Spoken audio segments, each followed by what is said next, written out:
મળવાનું એ નથી નક્કી કરતો. એટલે જો આપણને મળ્યો તો એણે આપણને શોધ્યા હશે, આપણે એને શોધી શકીએ એમ નથી. હમણાં હું મંદિર જાઉં શ્રીનાથજીના, તો મુખિયાજી પણ હિન્દીમાં કૃષ્ણાયન વાંચી ચૂક્યા છે, તો કોઈ વાર અંદર બોલાવ્યા વ્રજરાજજીને લીધે ને આમને તેમ. તો હું અંદર, એટલે મને દર વખતે એક ગિલ્ટ થાય કે આટલા બધા લોકો બહાર ઊભા છે ને યાર, આવી રીતે આપણે લાઈન તોડીને જઈએ. નોટ ગુડ, આવું ન કરાય. એટલે એક દિવસ મેં પૂછી નાખ્યું, મેં કીધું આવું આમ આપણે આઉટ ઓફ ટર્ન તમે મને આવી રીતે પ્રિવિલેજ્ડ અંદર લઈ જાઓ છો, it's not a good idea. આવું હું કરું એ સારું ના કહેવાય. એટલે એ હસ્યા અને એમણે મને કહ્યું કે આવું તમે નથી કરતા, આ અહંકારમાં રહેતા જ નહીં. હજારો લોકોની વચ્ચે એણે આંગળી ચીંધી છે કે પેલાને આગળ બોલાવો. આવા વેમમાં રહેતા જ નહીં કે આ તમે ગોઠવો છો. સવાલ એ છે કે મને કદીએ ઈશ્વર નથી લાગ્યો. મને એ એક એવો માણસ લાગ્યો છે કે જેની પાસે અપાર શક્તિ છે. આ અપાર શક્તિ આપણે પહેલાં પણ જોઈ છે. એક જે સૌરાષ્ટ્રના દરિયા કિનારે જન્મ્યો અને યમુનાના કિનારે મૃત્યુ પામ્યો. બીજો યમુનાના કિનારે જન્મ્યો ને સૌરાષ્ટ્રના દરિયા કિનારે મૃત્યુ પામ્યો. બેવનું નામ મોહન. આ શક્તિઓ આવતી ને જતી હોય છે. આ શક્તિઓ દરેક વખતે ઈશ્વરના સ્વરૂપમાં પિતાંબર પહેરીને, મોરપીંછ લગાવીને, વ્યાઘ્રચર્મ પહેરીને, સૂંઢવાળા ચહેરા સાથે જ. હું નથી માનતી આવું. એક કાકા હતા, એમને સપનામાં ભગવાન આવ્યા અને કહ્યું કે તને જીવનમાં કોઈ પણ દિવસ તકલીફ પડશે ને દોસ્ત, હું આવીશ. યદા યદા હિ ધર્મસ્ય ગ્લાનિર્ભવતિ ભારત, હું આવીશ ને. તને જે દિવસે તકલીફ પડે મને યાદ કરજે. કે ભલે. ગામમાં પૂર આવ્યું, લોકો દોડતા આવ્યા કે કાકા ચલો. કાકાએ કહ્યું ના ના, મને તો ભગવાન લેવા આવશે, તમે લોકો નીકળો. પાણી વધી ગયું, લોકો હોડી લઈને લેવા આવ્યા કે કાકા હવે તો ચલો, નથી તમારા ભગવાન આવતા. કહ્યું છે એટલે આવશે, એને કામ હોય ને બીજા, આવશે. એટલું બધું પાણી વધી ગયું કે કાકા પહેલે માળે ચડી ગયા, હેલિકોપ્ટર લઈને આવ્યા, સીડી નાખી કે કાકા હવે ચલો, નહીં આવે ભગવાન, માનો. કે ના આવશે, કીધું છે. કાકા મરી ગયા. ભગવાન પાસે ગયા, જઈને ગુસ્સો કર્યો કે તું તો જુઠ્ઠો જ છે, લોકો કે છે બરાબર કે છે, મને છેતર્યો, તે કીધેલું કે હું આવીશ પણ તું આવ્યો નહીં. એટલે કાકાએ હસીને કહ્યું ભગવાને કાકાને કે હું તો 3 વાર આવેલો દોસ્ત, તું મારી સાથે ના આવ્યો. એ પિતાંબર પહેરીને આવે, મોરપીંછ લગાવીને આવે તો જ આપણે એને ઓળખીએ. આપણે સાદા સીધા, જેની કનપટ્ટી પર સફેદ વાળ હોય, જેણે જનોઈ પહેરી હોય, મોરપીંછ ન પહેર્યું હોય, એવા કૃષ્ણને ઓળખવાનું તો માત્ર દ્રૌપદીને આવડે છે. કેમ? કારણ કે દોસ્ત છે. એણે ઈશ્વર તરીકે નથી જોયા, એણે મિત્ર તરીકે જોયા છે. માટે એને આ સ્વરૂપ લભ્ય છે. એને નથી જોઈતો એવો કૃષ્ણ કે જે માથે મોર મુકુટ પહેરીને બેઠો હોય, જેણે ગળામાં મોતીની માળાઓ પહેરી હોય, જેને લલાટે ચંદન હોય, જેને વૈજયંતીની માળા હોય છાતી પર. એવો નથી જોઈતો એને. એને તો જેવો છે એવો ચાલે છે. માટે એને ત્યાં જવાની છૂટ છે. એ કોઈ પણ પ્રકારની અપેક્ષાઓ વગર જાય છે. એ દોસ્તી છે માટે જાય છે.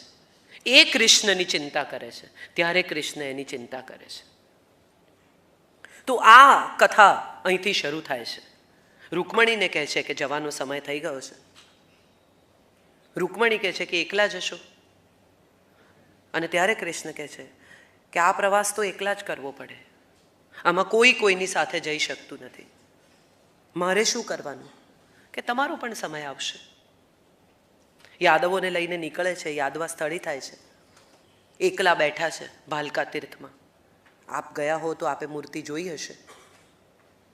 અહીં જે ઘટના બને છે એના બીજ મહાભારતના યુદ્ધ પછી નંખાયા છે.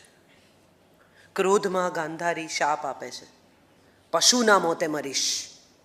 કૃષ્ણ કહી શક્યા હોત કે શું બોલું, શું મોઢું જોઈને તું શાપ આપે છે, તારા છોકરાને તો જો પહેલા.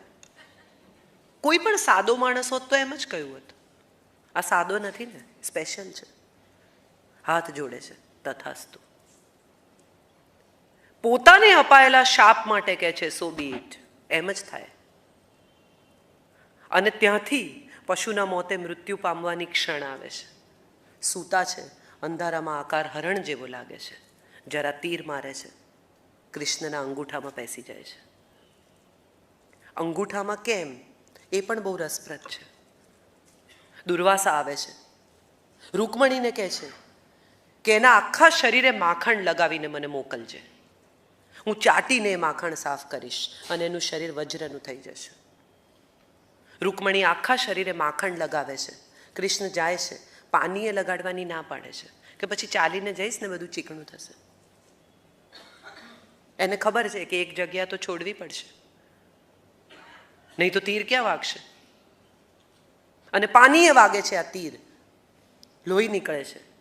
જે લોકો ગયા હશે પ્રભાસ પાટણ ભાલકા તીર્થ એમને ખબર હશે કે 6-7 કિલોમીટરનું ડિસ્ટન્સ છે ભાલકા તીર્થથી દેહોત્સર્ગ. લોહી નીકળતા પગે એ ત્યાં જઈને બેસે છે જ્યાં હિરણ્ય, સરસ્વતી અને કપિલાનો સંગમ થાય છે, આજે પણ થાય છે. હવે ત્યાં ઘાટ બાંધીને બધું સૂકું કરી નાખ્યું છે, પણ એક સમય હતો કે હોડી તમને છેક સંગમ સુધી લઈ જતી હતી. સુકાઈ ગયેલી સરસ્વતી, હિરણ્ય અને કપિલા આ 3 ત્યાં ભેગી થાય છે. અને જ્યારે સંગમ થતો હતો ત્યારે જે જોઈ શક્યા હશે એને ખબર હશે કે 3 જુદી નદીઓના રંગ ત્યાં ભેગા થાય છે. આ ત્રિવેણી સંગમ પાસે એ પોતાનો દેહ ત્યાગ કરવાનું નક્કી કરે છે. ત્યાં પીપળા નીચે આડા પડે છે અને પોતાના સારથી દારૂકને કહે છે કે જા અને અર્જુનને જણાવજે કે અંત ઘડી આવી પહોંચી છે. અને અહીંથી એક આખી બેક એન્ડ ફોર્થની જર્ની શરૂ થાય છે. તમામ ઘટનાઓને પાછા ફરીને જોતા કૃષ્ણ ત્યાં પહોંચે છે જ્યાં હવે એક એવી વ્યક્તિની પ્રતીક્ષા છે જેને આજથી વર્ષો પહેલા છોડી દીધી છે.